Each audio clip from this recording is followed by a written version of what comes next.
This week at the gathering, we continue our series called Fight Back. We've been talking about the things in life that you have to fight to hold on to. We have this idea sometimes as Christians that we are to be doormats. Jesus did say, someone strikes you on the one cheek, turn the other cheek, go the extra mile. We know all about that. Love your enemies, those kinds of things. Really, in a way, those are a higher way to live. And that higher way is trusting that God has our back. That's ultimately what Jesus was talking about. Didn't mean, though, that there aren't things that you're going to have to resist and stand up against. And so we talked about your own identity, your own soul. We're talking about friendship. Today we're talking about marriage. And we're basically talking about that from a man's perspective, that guys, you got to step up. You have to fight for your marriage. We live in a country that glorifies getting married and somehow discounts being married. But have you ever stopped to think that you're going to be married an awfully lot longer than it takes to get married? And so there's not a lot of emphasis and pain and expense placed on getting married, and I mean the marriage ceremony itself, all the pomp and circumstance. I had to say, the disappointing things about the getting married part is that most people, you'll spend money on a tux and on a car and on a dress. You've been tens of thousands. Actually, the average American wedding costs over $35,000. But almost no couple wants to spend money, investing money on premarital counseling or informational tools that help them be married happily for a lifetime. That's a whole other deal. But let me just say this. Today we talked about the whole idea of how a woman completes a man. The scriptures are very clear that God created Adam. He named the animals. He didn't, among all that searching, he didn't find someone suitable for him, and God made woman to be a helper suitable.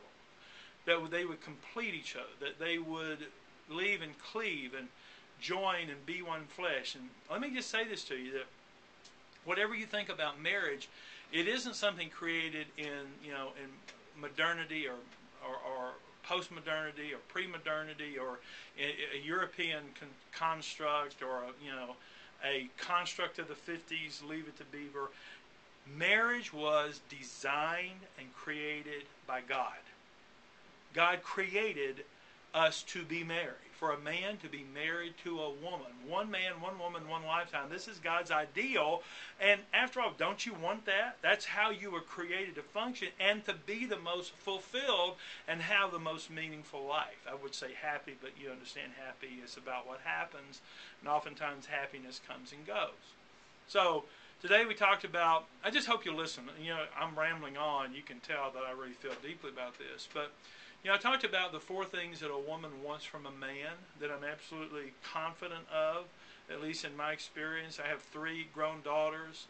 I've been married since I was 18 years old to my childhood sweetheart.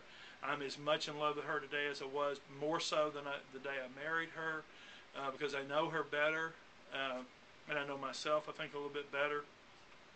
But a woman wants to be wooed, won, wed, and wowed. And you can listen to the talk, either download it, we give it away free, or you can download from the website, go to iTunes, whatever.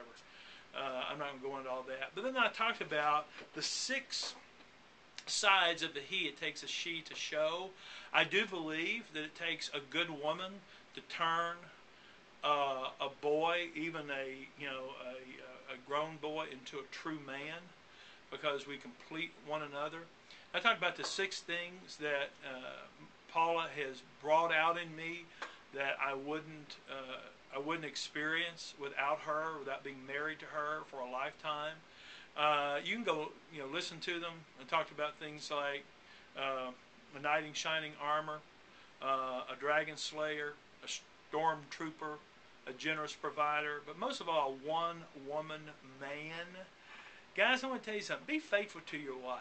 Let me just tell it the way it is. Sex is overrated. It really is. I'm sorry. It's great and all that, and you know what? I'm a man like you are, but you know what? It is not the be-all and end-all of relationships. It is not something you're going to die if you don't get. We have been manipulated.